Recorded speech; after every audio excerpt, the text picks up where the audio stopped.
my own now that I think about it. That would probably help. It's much better because we got mood lighting on in the room. You ready? I'm going to bang the gong. I'd like to call this meeting of the Oldham County Board of Education to order, please. It's May 24th, 2021, and we are at the Arvin Education Center. First item of business is to ask Ms. Hundley to lead us in the Pledge of Allegiance. I pledge allegiance to the flag of the United States of America and to the republic for which it stands, one nation, under God, indivisible, with liberty and justice for all. Thank you, Ms. Hundley. Superintendent, are there any corrections or additions to the agenda, sir? We did have a change in enclosure A. It added a field trip that we sent to you electronically. Beyond that, we're good. Correct. Thank you. Motion to approve, please. Made by Mr. Dodson, seconded by Ms. Hundley. All in favor? That's 5-0. Thank you. Let's go straight to the instructional session, Superintendent. So tonight, we're pretty excited. Dr. Smith and I have talked about this all throughout the course of the year. They've done a really nice job working with the principals and math folks in the schools to come up with what new curriculum we were going to be using, and a lot of people on the same page. So Dr. Smith, you'll come up and share everything. Hello, everyone. Good afternoon, Dr. Smith. Thank you. Welcome. Thank you. As Mr. Schultz was explaining, this winter into the spring, we have spent a good deal of time looking at and thinking about math. If you remember back when Ms. McKinney and I presented, we noticed that we have an opportunity in our district to improve our math scores. What we said was math achievement is a focus area for our schools, starting in preschool, going through 8th grade. One of the challenges that we have as a system is that each school has the ability to adopt its own curriculum and to decide how to go about teaching math to all the students that they serve. So we brought a large team together, both from preschool to 5th grade to look at elementary resources, as well as all of our middle schools to look at middle school resources. I want to show you some of the work that culminated from those meetings and quite a bit of time and energy that was invested this winter and spring. Thank you. So first, our existing state. When we began this project, we saw that 4 of our elementary schools were committed to using Eureka Math, kindergarten to 5th grade. They'd been using Eureka pretty consistently. They were happy with what they had, and they wanted to continue using Eureka. We had 1 school that had adopted Pearson's Envision K-5 program, and we had 4 schools that were using our existing curriculum frameworks for K-5 where teachers were creating many of the units of study. So this gave us kind of the elementary experience. When you look at our data, our proficiency rates from 2018 to 2019, we had 61.6% of students reaching proficiency in mathematics. Compared to the state, we were outperforming the state pretty substantially, but as a collective group, we believe we could push that work further and we could raise that proficiency level. The elementary, or in the middle schools, we have all 4 of our schools were using the math curricular framework that we had developed, fairly broadly speaking. Teachers were creating their units of study, and we realized there was an opportunity as we looked preschool to 8th grade to try and sync everybody up. The proficiency rates that we had in middle school were at about 65.4%, again, outperforming the state, but we also believe there was room to push those levels further. When we envisioned our desired state and tried to imagine if everything were working the way that we hoped that it would in Oldham County, what would that look like? We were hoping to have 2 to 3 total programs from preschool to 8th grade. Those are curricular resources like Eureka and the other ones that I'll share with you. We wanted to create opportunities to collaborate and have teachers work together in teams to develop common resources that they could share. We wanted to have an emphasis on professional development and coaching so that teachers would feel supported in the work they were doing in their classrooms. And we wanted to collect data very intentionally as we implemented a new curriculum to make sure that we could tell it was working. If you've read any of the research from Robert Marzano, you'll see again and again this language around guaranteed and viable curriculum. We hear that over and over. When our teams were looking at math, we were saying guaranteed curriculum meant everyone was teaching the same things, that the depth of knowledge was clear to teachers, that there was vertical and horizontal alignment, and that every student, regardless of the curriculum, would be able to access their curriculum regardless of the teacher or their performance level in the previous school year. And viability was around allocating the right amount of time, making sure we monitored and revised what we were doing, teachers feeling ownership over the curriculum, and us having a process where we could monitor and adjust if we needed extra help. So our elementary schools investigated 3 math options. They looked at bridges in math, they looked at illustrative math, and investigations. And it wasn't just that they looked at the materials, they actually taught lessons from each of the curriculums in their classes across grade levels, and we had principals that also taught some of the lessons, stepped back in the classroom to feel what it was like as a math teacher. After going through and looking at each of the options and voting as a team, they landed on bridges in mathematics. So if you look at the packet that was submitted to you, you have the ED report, which I'm just highlighting over here. What will stand out to you immediately in the ED report is that this is a research-based curriculum, and it ranks among the highest elementary math programs that you could adopt. Our other 4 schools want to continue moving forward with Eureka. I put their ED report in as well to show you the same thing from kindergarten, and in fact with Eureka we'll use it in preschool as well. Through 5th grade, we have among the highest ED reports that you could get, which means the curriculum's been vetted, it's been checked, and evaluators are making sure that it meets the needs of students. In the middle school level, we looked at 3 choices as well. We saw illustrative again, we saw Carnegie Learning, which was a program we had used many years in the past, and also there was an opportunity for Eureka Math if we were so interested. The middle schools, after teaching lessons in their classes and having our math teams look at each of the resources, landed on, illustrative math as their choice. Illustrative math is a program that is available in 6th grade and actually goes all the way through high school. And so our high school principals, when we talked with them earlier in the year, were interested in also going through a similar process in the winter and spring of the coming year, and then figuring out if there was a math curriculum that they would like to adopt. 2 unique characteristics of Illustrative and Eureka is that they are free and open source math curriculums. So large groups have come together, they've designed these resources, and they want to make them available to any students in school districts that want to use them, and then they make training and support things that you purchase. So, with illustrative math, for example, we could purchase student workbooks if we didn't want to print activity sheets off of our own photocopiers. We can hire Illustrative to come, which we will be doing this summer, to come and train our teachers on how to use the curriculum, how to understand it, how to preview the units that are coming. And everyone sort of landed feeling really good about the choices that they had made. Do you guys have any questions about the curriculums before I move on to Teacher Workday? Let me ask board members. Yep. Questions? Make sense? All right. Thank you. In terms of Teacher Workday, one of those desired states in math was to create the opportunity for teachers to collaborate across the school district, not just in their own building with their own PLC, but with other teachers that are teaching similar materials in other schools. And so what we're going to try in the coming year, starting in the fall, is to have district grade level teams that will meet on at half of the Teacher Workday.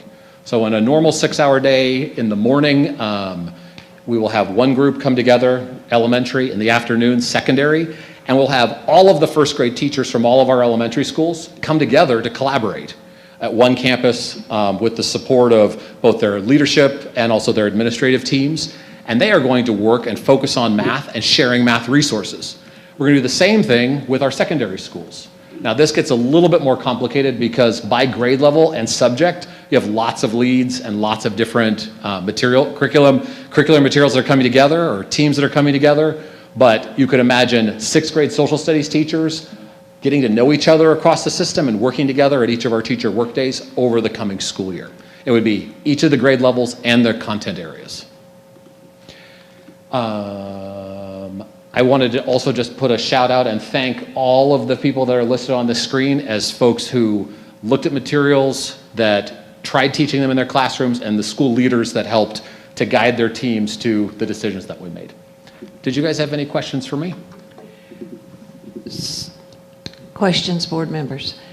Training for the math curriculum Yes. is to be conducted this summer, Dr. Yes. Smith? It'll be, depending on the group, we'll have all math teachers will be trained on 2 days in August, right before the school year begins.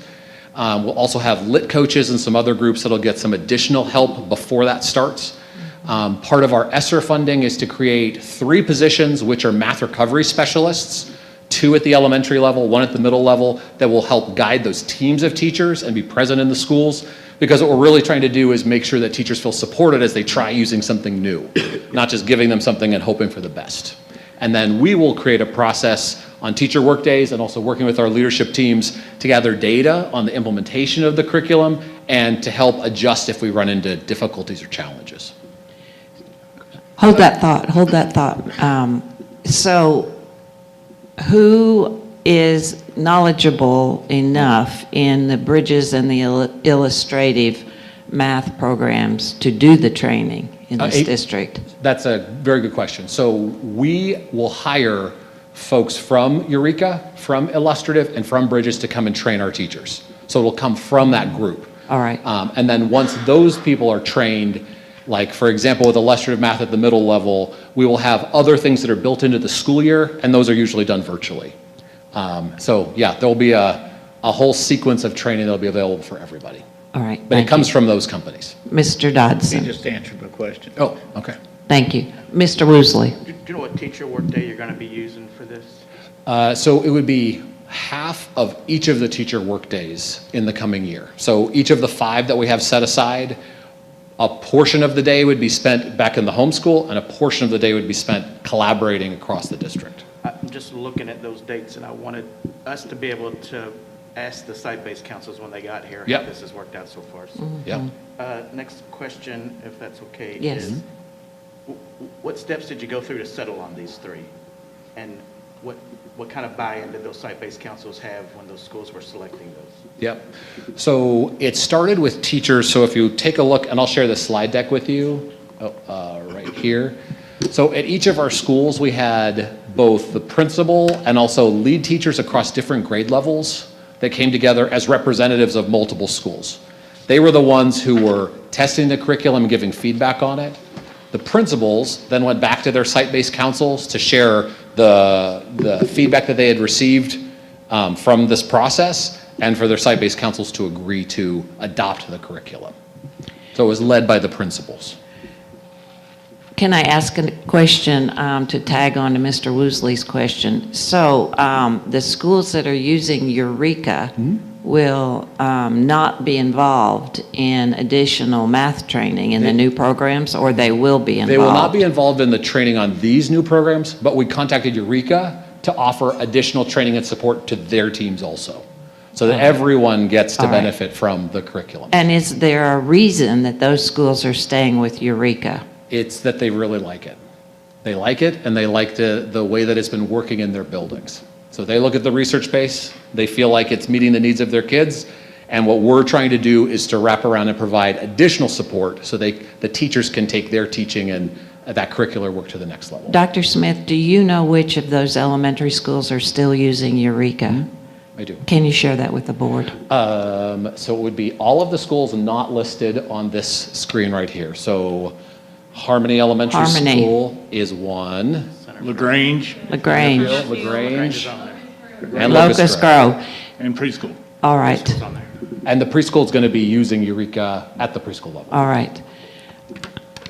Dr. Smith. I just want to add one more thing, and that is, we will be very interested in math data at those site-based council meetings. Mr. Dodson? Eureka, to stay with it, was the data compared with the states on how far ahead compared to the other ones? So as you saw in our general comparison to the state, we're outperforming the state by almost 20 points. What we could do, if you're interested, is we could break down the performance data by school, if you're interested in seeing that. Yes. The Eureka schools versus the others. Yes. I think what will be helpful for us is to see the additional training that teachers get in Eureka, and then to compare all of the data over the next 2 years. Yes, I think it behooves the board to see that data program by program and see who's Agreed. doing what. Yep. And I would hope that our schools are not sticking with the program because they're comfortable. I understand that. And I think that from all of the people that I have spoken to, they believe in the program. And when you're working with teachers, one of the things that you're always trying to do is find resources that can match their teaching style and the learning needs of their students. And from what I have seen and from the leaders that I have spoken to, Eureka is meeting the needs of their building. And I think for us, we can keep pushing all of that work forward, and I'm excited to do that. Well, and to that point, I just want to reference that is that we have a cross-section of schools with different demographics, different areas of the county that are using Eureka and showing growth. And I think that's why they're comfortable with it. They are getting the results that they expect to get. Some have done a little bit more training than others because training is expensive and it's been tight with Title II and PD. Yep. The nice thing about the funding that we've received through the federal grants is it kind of gets everybody on an even keel with that one as well. Thank you, Superintendent. Any more questions for Dr. Smith? Nice report. Thank you for the work that went into it, Dr. Yep. Smith. You're welcome. And I'm going to turn this screen off since we... All right. Superintendent, we are ready for the treasurer's report.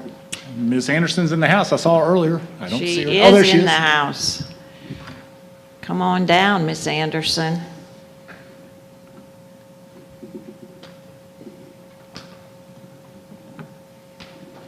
Good afternoon, everybody. Good afternoon. So we are looking at the treasurer's report for the month of April, and it begins on page 7 of your board package. Yes. On the first page is cash. We've got a beginning balance of $61,185,000 and our ending balance of $55,304,000. Food service and daycare are both showing slight increases. One of the reasons for food service is, or for daycare, they have fewer disbursements right now. They are being covered largely by some grants that I think we've got 2 more tranches yet to go. They're paying it to us in pieces, and the last one will be September, as long as we stay open. So that is good news. The second section, bonded construction funds, again, no activity except for the interest we're earning on that bit of money. On the final page are the details by each fund of the balances in the accounts that will tie back to your previous page. On your comparative analysis report, let's see, you can see that on the first line, our revenues were about 90% of where we expected to be with budget, so we've mostly got our money in, which is to be expected at this time of year. Our general fund salaries and benefits are about 71% of the budget, and that's really kind of where we would expect to be at this point in year. We're going to have a number of payrolls in June to pay out the year, and so we want to be less than where we truly are if we were to count the number of months. In the next section, we've got our general property tax. 99% of the budget has been brought in already. We are slightly behind on our PSC property and franchise taxes, slightly ahead on our delinquent property taxes. And on motor vehicle, I think we're probably going to end up slightly ahead on that.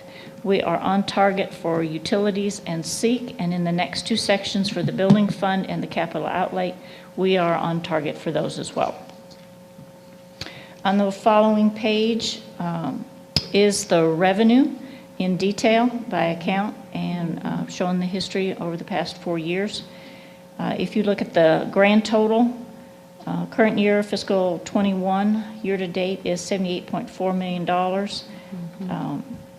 We compare that to prior year, it's the same, which I guess is good in the pandemic, but we are not seeing the growth in revenue that we had seen in prior years. So Right. there's something to keep in mind. Right.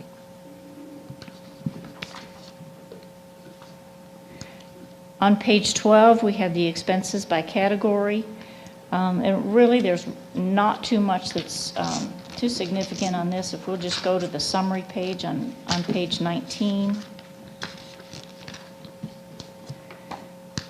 Again, you can see those grand totals.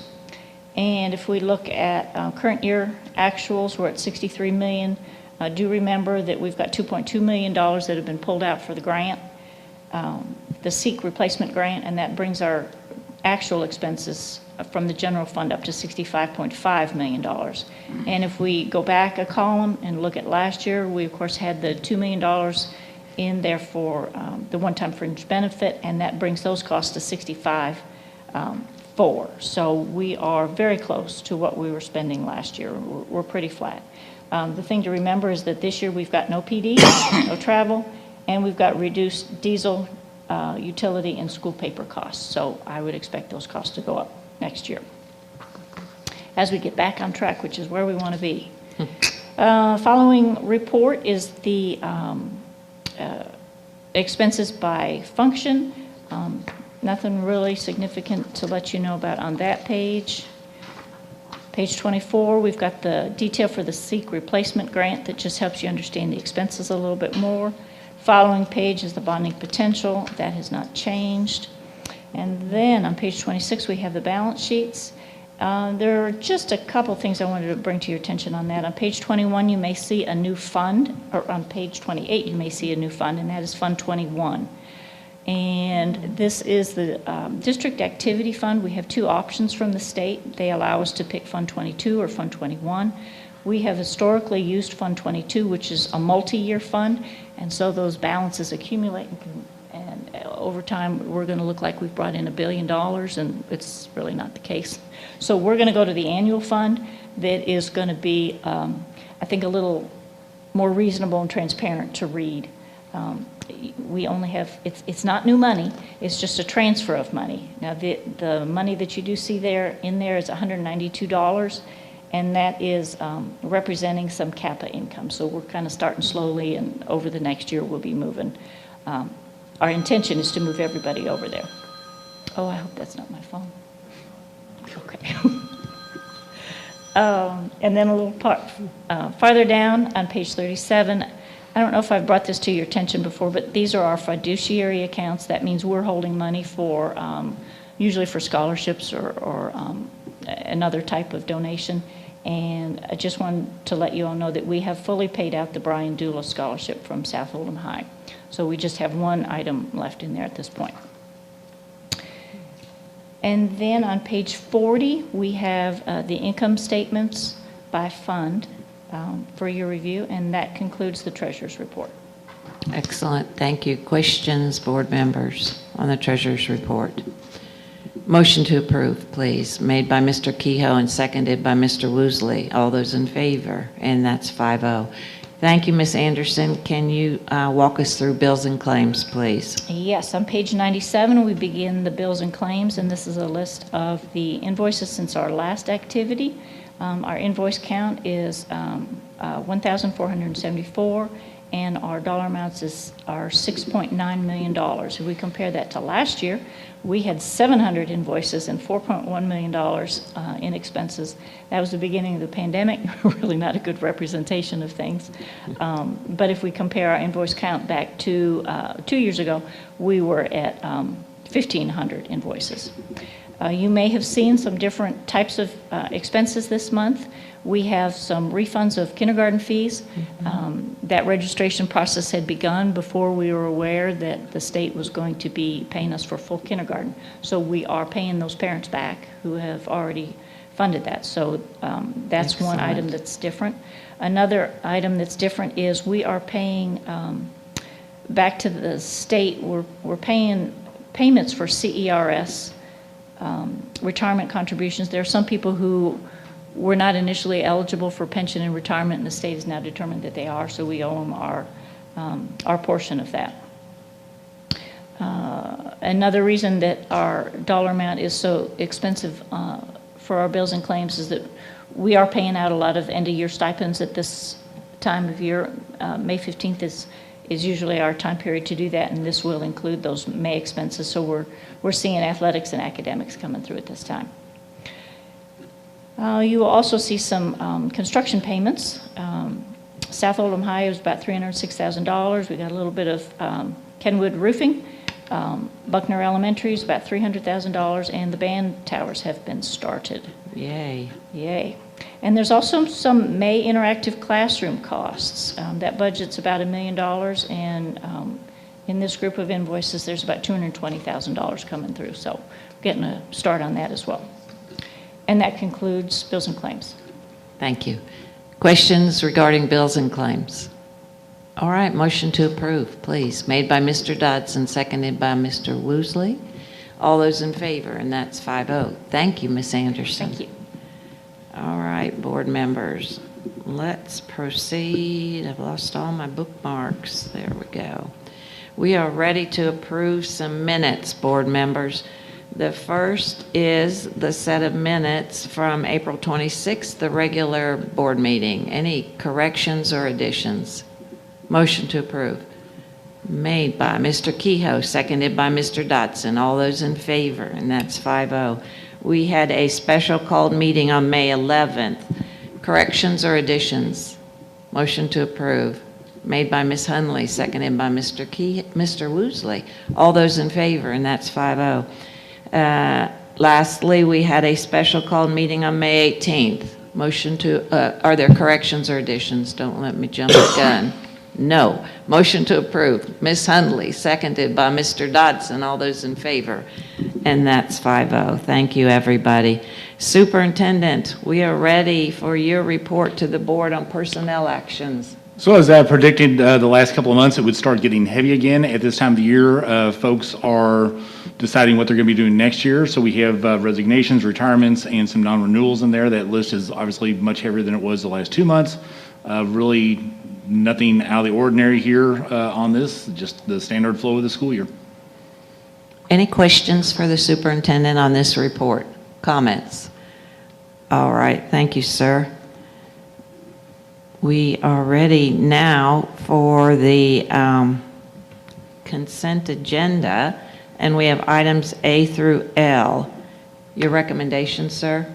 Just a reminder that you did have a change in enclosure A, the added to the field trip. At this point, I would say please approve all those things in the consent item as shown. Motion to approve the consent agenda, please. Made by Mr. Woosley, seconded by Ms. Hundley. All those in favor, and that's 5-0. Thank you. Superintendent, we are ready for your superintendent report. There's one item, I. Yes. No, it's not I, it's a 1. It's a, I was going to say, it threw me It's off there a when you said one. aye. Ms. Corson is here to talk about the policy revisions we have up for this month. So, Ms. Corson. Welcome, Ms. Corson. Hello. Hello. This is a policy that has been revised by the school nutrition department. It is really not much of a change from our current policy. It's just in a format that the state has sent out to all districts to adopt. So we've really just changed the format, but the requirements are the same as the wellness policy we had adopted previously. Let me ask if there are any questions at this time, Ms. Corson. Questions? All right, we will consider this for action next month. Thank you, Okay. Ms. Corson. Superintendent, we are ready for action item M, sir. Pardon me as I get caught up. We did have one reading of, or the first reading of this policy last month at 5039. That is up for tonight for the second reading and approval. Ms. Corson is in the audience once again if you have a question. Questions on action item M? Your recommendation, sir. Approve the aforementioned policy revisions as presented. Motion to approve, please. Made by Ms. Hundley, seconded by Mr. Dodson. All those in favor? And that's 5-0. Action item N, sir. You have the tentative budget that myself and Ms. Anderson have been working on. Everything is pretty much straightforward. I think we've kept you up to date through the myriad of discussions we've had on the budget. And so it's just that time of the year when we need to present this to you for approval. You have. We've had several discussions and preliminary budgets to look at. Are there additional questions at this time? Motion to approve. Recommendation for superintendent. Are you recommending? Well, I'll go there. Adopt the fiscal year 22 tentative budget as presented and direct the superintendent to continue analyzing the budget as the district progresses through the fiscal year 21 year-end closing and make required adjustments as new information becomes available. Thank you, sir. I'm moving too fast. Motion to approve. Made by Mr. Kehoe and seconded by Ms. Hundley. All those in favor? That's 5-0. Action item O, sir. All right, in front of you have the school budgets for fiscal year 2021-2022. These are obviously a detailed report of their activity accounts as principals prepare these and submit. Questions or comments? Your recommendation. I recommend that the board approve the school budgets for fiscal year 2022 in the amounts listed in this enclosure. Administrative policy requires the funds must be expended pursuant to the approved budget in the specific code where approved, unless approved in writing by the superintendent for transfer to another fund. Thank you, sir. Motion to approve, please. Made by Ms. Hundley, seconded by Mr. Dodson. All those in favor? That's 5-0. Action item P. Okay, this is the consider the approval of Senate Bill 128, the do-over year. I have laid out in the last month's super report my concerns over this legislation.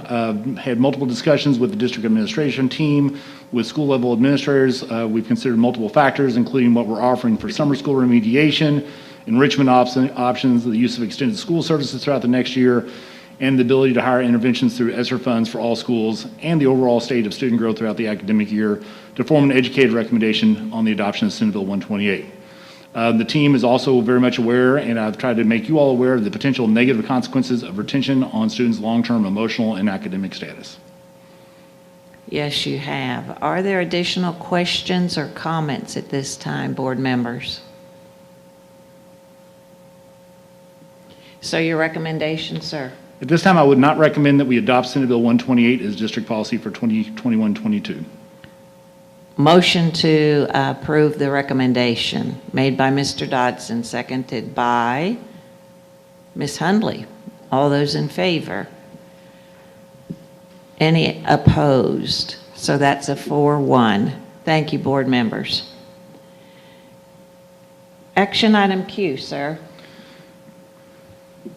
This is more or less we had to get it approved and get it into the state on time. Doesn't mean that we'll necessarily use it. But obviously this year, there was a lot of things that the state had not counted on, which was a virtual experience for K through 5 students. They had things in place for 6 through 12.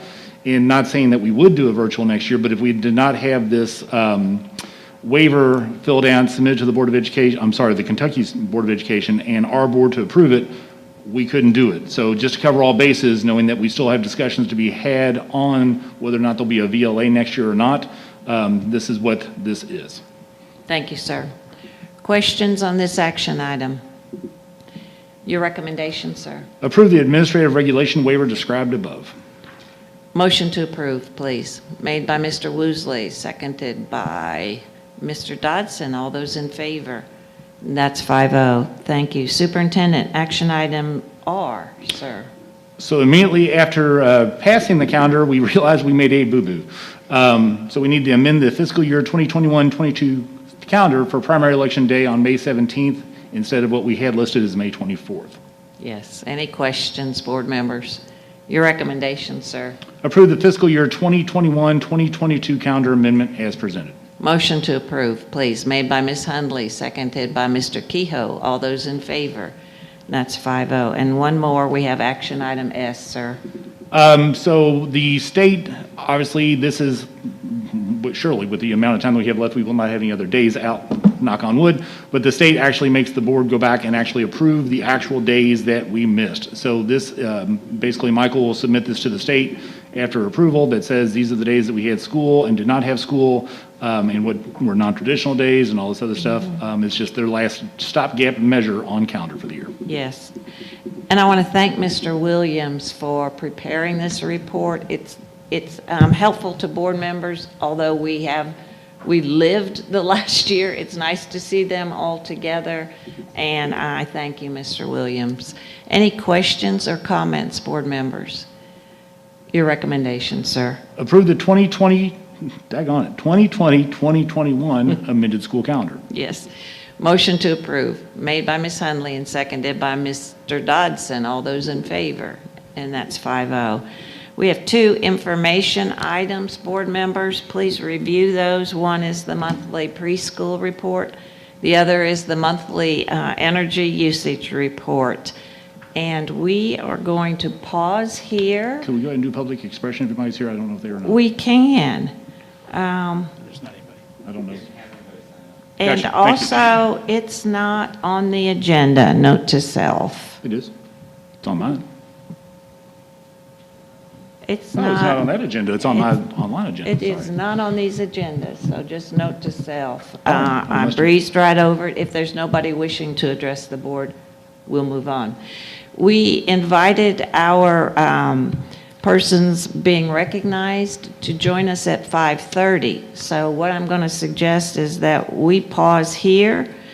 The board could go ahead and go into executive session until We could start that. 5:30. And that would excuse those of you that are with us this afternoon. So, Mr. Woosley, will you please read the policy guiding executive session? This time I need a motion to go into executive session to discuss the following matters: 3 litigation matters pertaining to student injuries and 1 special education matter. The board needs to go into executive session pursuant to KRS 61.8101C to discuss litigation preparation, the public disclosure of which would jeopardize the board's position. Excellent. So I need a motion to go into executive session, made by Ms. Hundley, seconded by Mr. Dodson. All those in favor, and that's 5-0. Thank you, everybody. So principals, if we could just hang, if you all can discuss whatever you can discuss for the next 25 minutes, because I'd hate for the student recognition to come in without a crowd. So we'll go into executive session, then we'll come back out, and then we'll do the student recognitions, and you all can butt out of that. Thank you.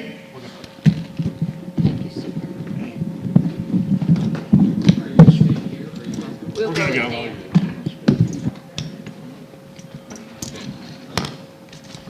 I'm going to use that one because it's already there. What? I'm going to use that one because it's already Is it there. okay if I move this back? Oh, yeah. Yeah, put it wherever you need it.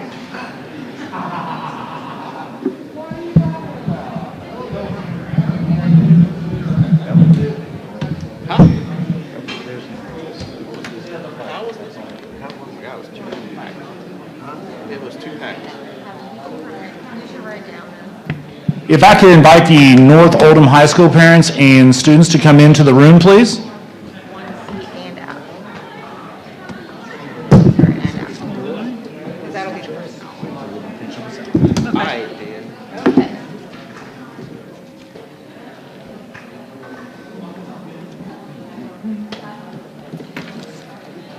That worked. Good job. There you go. I'll let you know this is hand sanitizer.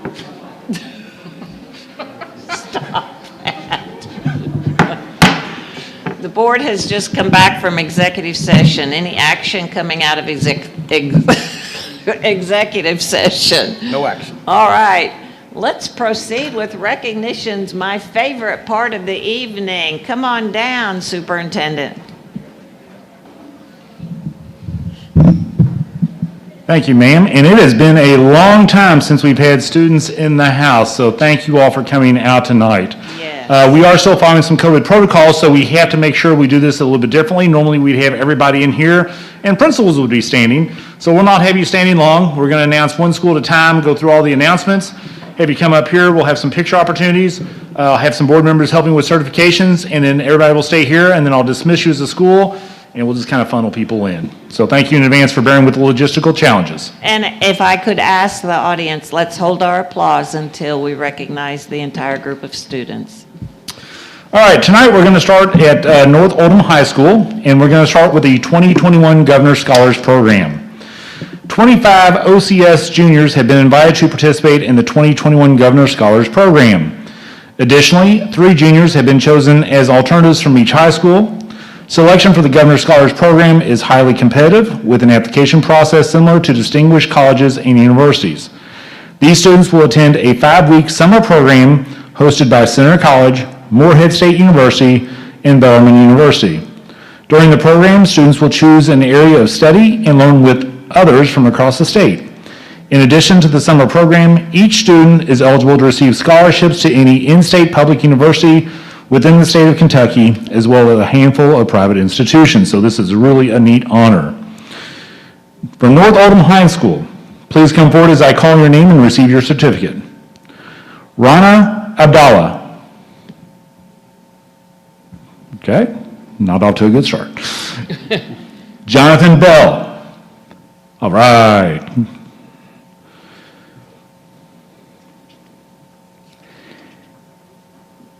Aiden Hutchins. Jonathan. Yep, we'll stand right over there if you would. Aditi Kona. Oh, there's Aiden.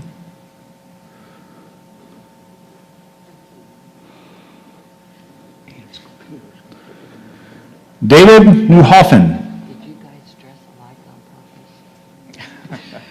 purpose? Wheeled over. Vina Pendiyala.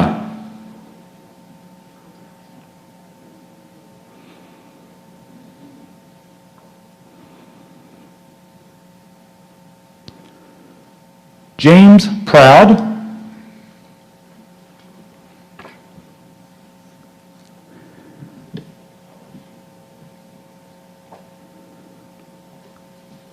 Lily Whitlow.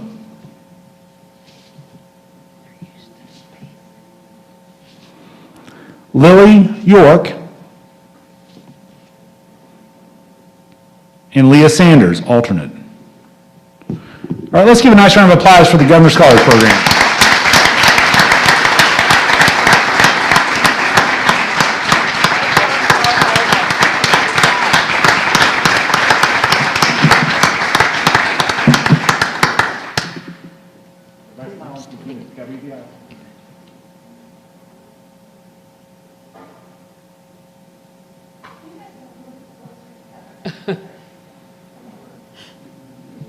They're not used to it.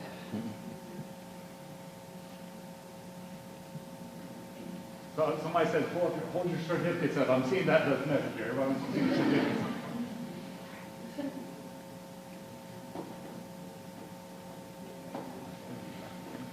Good job, guys.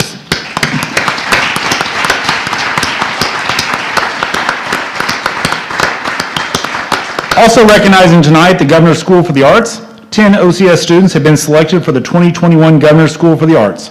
6 students have been chosen as alternates in various disciplines, and they will be invited to participate should other candidates decline.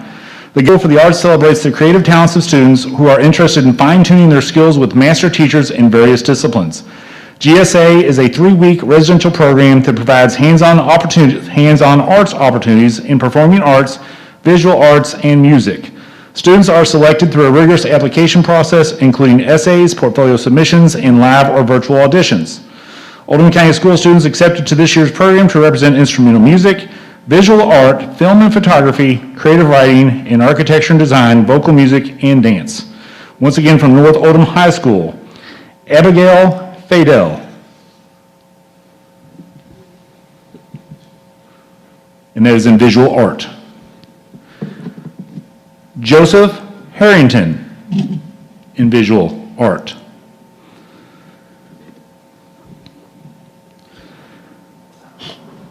Lily Largan, or Largan, visual art. For instrumental music, David Newhoffen.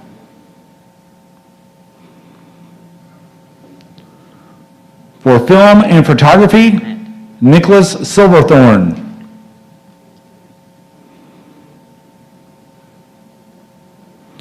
For architecture and design, Kasim Hayder. Alternates, creative writing, Kasim Hayder. For architecture and design, alternate, Joseph Harrington, who's already up here. For dance, Ella Price. And for instrumental music, Anna Roosh. A nice round of applause for the GSA guys. Wow. Good job, North Oldham.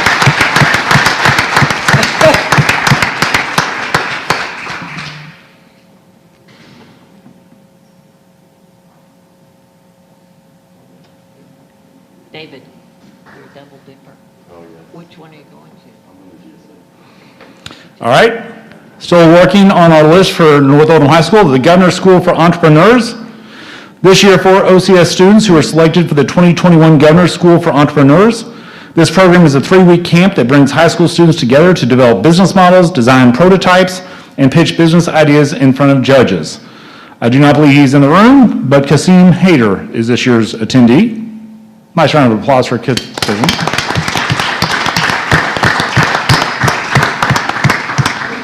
This next one just came on the wire today, and so I didn't get to work on my pronunciation, so I'm going to apologize because not the student, I've already introduced her, but there's a lot of big words in what she's doing here. This is the Potamkin Prize. Adita Kona, come on up, Adita, as I'm talking about you. Adita? She's here. Aditi, I'm sorry. There she comes. Aditi is a North Oldham High School junior. She won the first ever Potamkin Prize for the students at the 2021 Regeneron International Science and Engineering Fair, otherwise known as ISEF. This is when it gets tough. The Potamkin Prize recognizes the achievements of scientific researchers who do innovative and groundbreaking work to push forward the study in brain degenerative diseases. Since establishing the award in 1988, the Potemkin Prize has bestowed more than $3 million to over 70 researchers, paving the way towards a series of revolutionary advances in the field of brain science. Well, they didn't tell me. I actually saw. Daggone. You're going to have to tell us what you did real quick. You're going to tell us what your thing was. Potemkin Prize for Students aims to support the education of young researchers with curious minds and a desire to make important discoveries that will benefit humanity for years to come. This outstanding recognition comes with a $5,000 cash prize, and I want Aditi to tell you what she's doing, because this is where all the big words are. Tell her what you're doing. Okay, so I worked with a mentor at the University of Kentucky, and he really guided me through this project. But I looked at this really unique enzyme known as insulin-degrading enzyme, and basically looked at how we can increase its efficacy and decrease it as a treatment for both type 2 diabetes and Alzheimer's. Wow. Excellent work. Congratulations.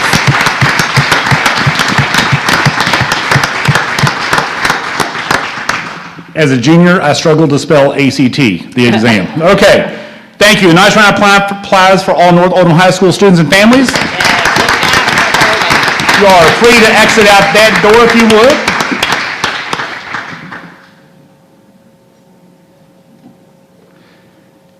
Thank you all. Have a safe travel back home. Next school will be Oldham County High School. Mr. Rogers, are you back there directing? Always. He's always directing. Make a good band director. He'd make a good band He'd director. make a good, awful good one. Maybe one day he'd make a good band director. I don't know. Guys, just kind of spread yourselves around. Got all the backside of the room, the corner of the room. Or that corner. Or.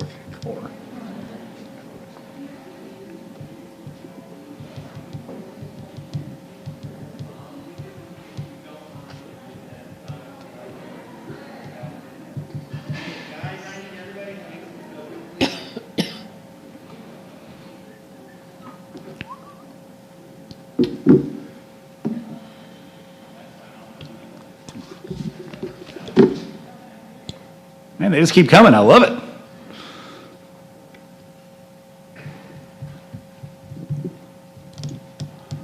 Okay, I think that's all of our folks from OCHS.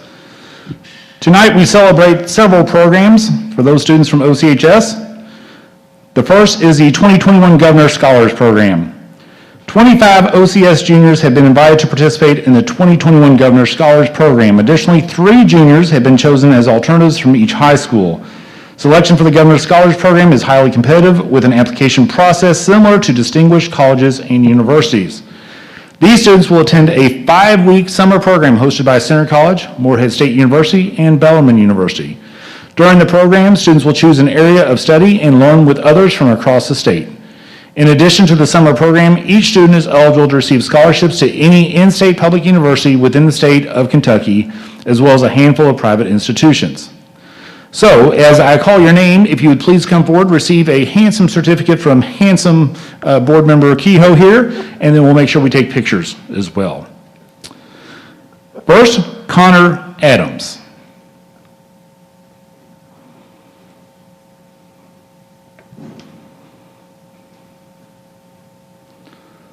Samantha Brace. Good job, Connor. Lucy Gibson.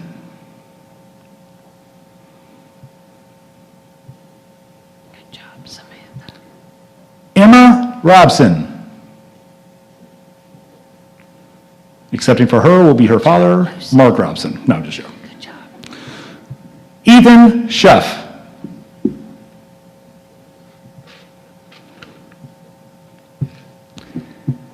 Ava Spellman. Hope Steinmetz. Good job, Ethan.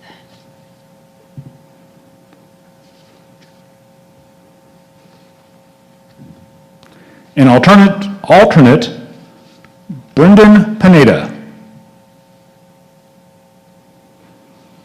As Brendan's making his way up, let's give him a nice round of applause for those making the Governor's Scholars Program.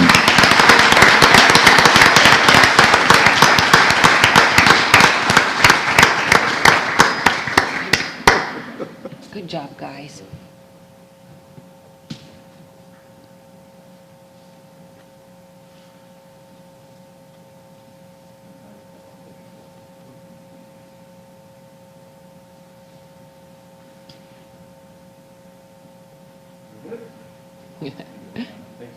Good job, guys.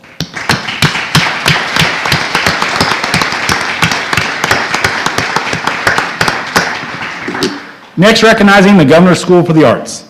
10 OCS students have been selected for the 2021 Governor's School for the Arts. 6 students have been chosen as alternates in various disciplines, and they will be invited to participate should other candidates decline. The Governor's School for the Arts celebrates the creative talents of students who are interested in fine-tuning their skills with master teachers in various disciplines. GSA is a 3-week residential program that provides hands-on arts opportunities in performing arts, visual arts, and music. Students are selected through a rigorous application process, including essays, portfolio submissions, and live or virtual auditions. Oldham County School students accepted this year's program represents instrumental music, visual art, film and photography, creative writing, and architecture and design, vocal music, and dance. Those selected for Governor's School for the Arts: Hannah Sinners for instrumental music.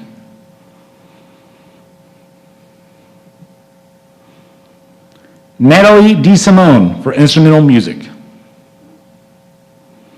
job, Hannah. Maya Otterbach for instrumental music.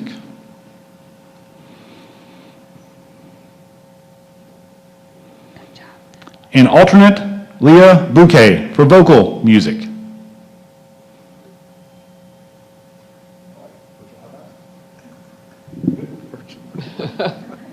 You're good.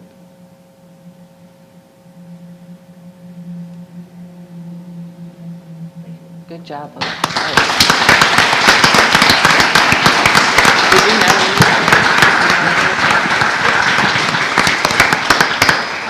Next is the Governor's School for Entrepreneurs. This year, 4 OCS students who were selected for the 2021 Governor's Schools for Entrepreneurs. This program is a 3-week camp that brings high school students together to develop business models, design prototypes, and pitch business ideas in front of judges. This year, we have Sarah Freeland and alternate Jude Myers. Let's celebrate them. We'll celebrate them.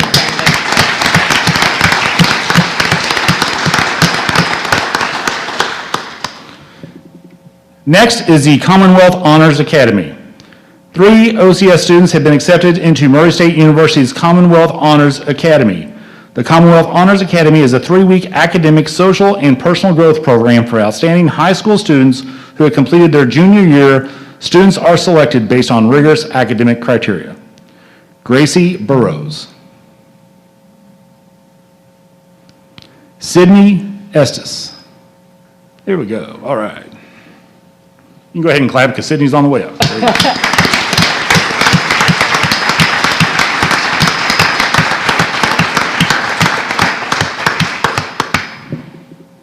Good job, Sydney. Good job.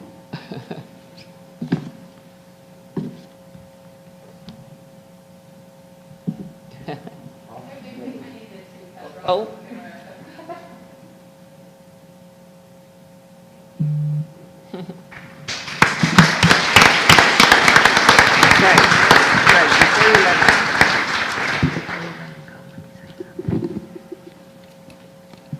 Before I let you go, let Oh. Ms. Fletcher say something. Oh, I didn't know we were there yet. At that point, yes, go ahead. I just wanted to say to the students that I read each of your applications and participated in the scoring process. You all are an amazing group of students, and I wish I had said this to the North Oldham students also, but your applications were outstanding. I am so proud of the work that you have done through school, and I just wish you all the best. Have a great time at your various programs that you're going to this summer. I also want to recognize Ms. Pitzenberger's leadership with organizing our GSP program every year, year after year, and I thank you very much, Ms. P. So congratulations, families. It's an honor to have you in Oldham County. All right. All right, that's all for Oldham County tonight. Thank you all very much. If you all exit out that way, and we'll issue in the next school. Drive safe home. Thank you for coming.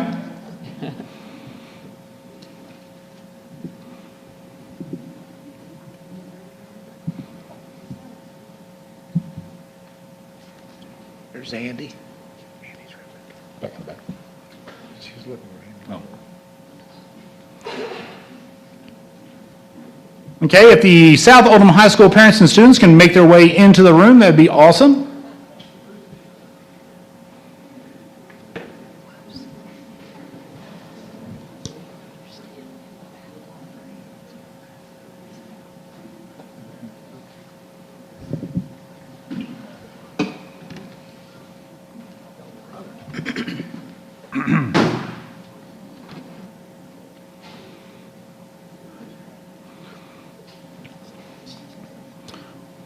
First of all, thank you all for coming tonight. Appreciate it. This is quite the honor for us to have students back in the building for recognitions. It's been a long time coming. Love to see you guys. And parents, thank you for bringing your children tonight. Young adults, I'm sorry. Y'all are high schoolers, young adults.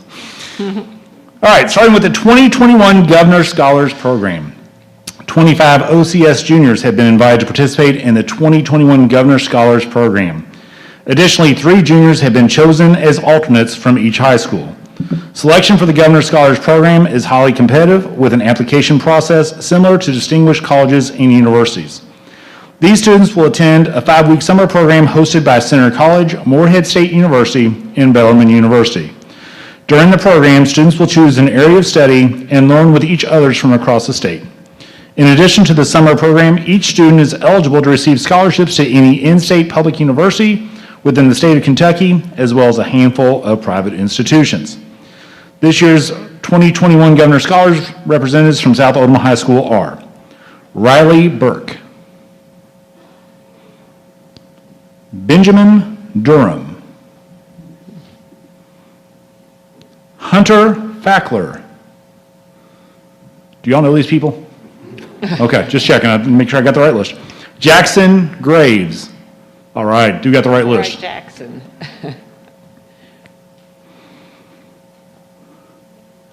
Sasha Hounds.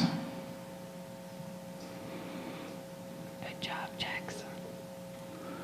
We're glad you're here. Joseph Kroll.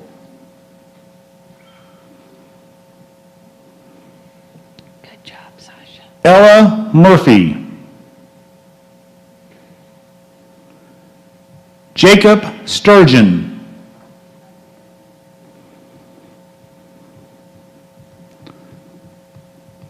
Catherine Wu Zhu. Alternate Jesse Taylor. Nice round of applause. Good job, South Oldham.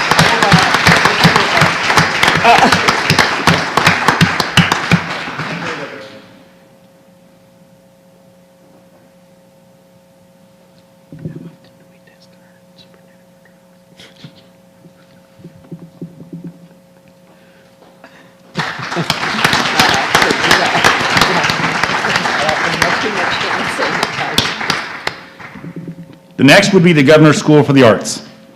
10 OCS students have been selected for the 2021 Governor's School for the Arts. 6 students have been chosen as alternates in various disciplines, and they will be invited to participate should other candidates decline. The Governor's School for the Arts celebrates the creative talents of students who are interested in fine-tuning their skill with master teachers in various disciplines.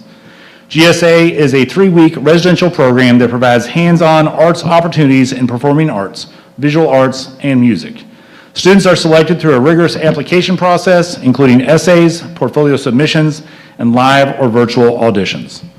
Oldham County School students accepted to this year's program represented instrumental music, visual art, film and photography, creative writing, and architecture and design, vocal music, and dance. For creative writing, Hunter Cody. Alternate, Camille Sassy for visual art. Nice round of applause for this, folks.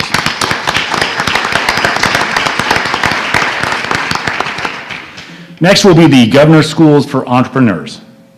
This year, 4 OCS students who were selected for the 2021 Governor's School for Entrepreneurs. This program is a 3-week camp that brings high school students together to develop business models, design prototypes, and pitch business ideas in front of judges. Andrew Park. Nice round of applause for Andrew.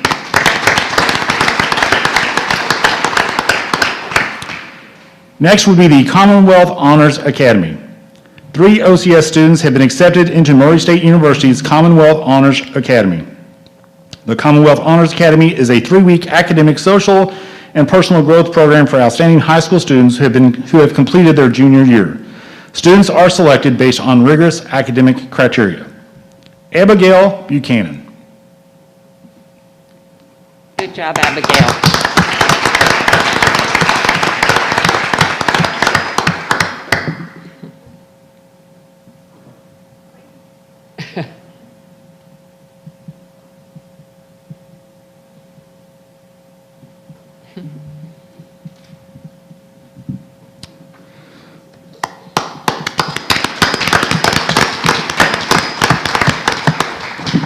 And our last recognition tonight is the state STLP competition. Congratulations to South Oldham High School student Callie Slider on winning first place in the state STLP competition for her book trailer. Sorry, I thought there was going to be a title there. For her book trailer. The Student Technology Leadership Program is sponsored by the Kentucky Department of Education and provides a means for students to design, make, connect, and learn through technology utilization and the creation of digital content. Callie's project was a digital book trailer for the book Before I Fall. Callie Slider. A nice round of applause for Callie, even though she's not here.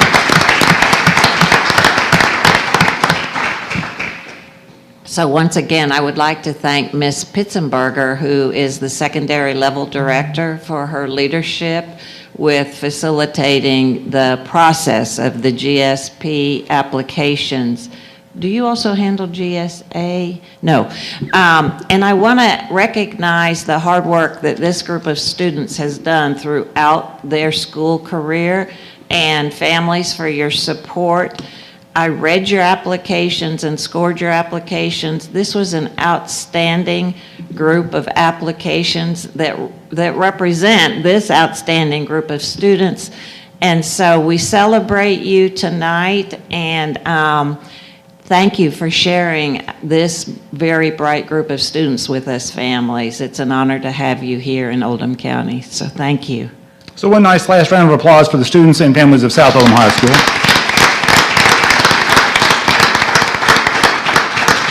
And students and families, you all can go ahead and exit out that way. Thank you all very much for coming out tonight. Truly appreciate it.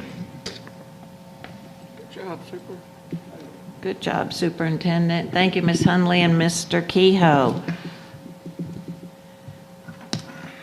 At this time, the board is going to return to executive session. Mr. Woosley, share that policy with us, sir. This time I need to I need a motion to go into executive session to discuss the following matters. 3 litigation matters pertaining to student injuries, 1 special education matter, and 1 personnel matter. The board needs to go into executive session pursuant to KRS 61.8101C and F to discuss litigation preparation, the public disclosure of which would jeopardize the board's position. Thank you, Mr. Woosley. So motion to go back into executive session made by Mr. Kehoe and seconded by Mr. Dodson. All those in favor, and that's 5-0. Thank you, everybody, for joining us tonight. Thank you, principals. Have a great evening. Have a great tomorrow.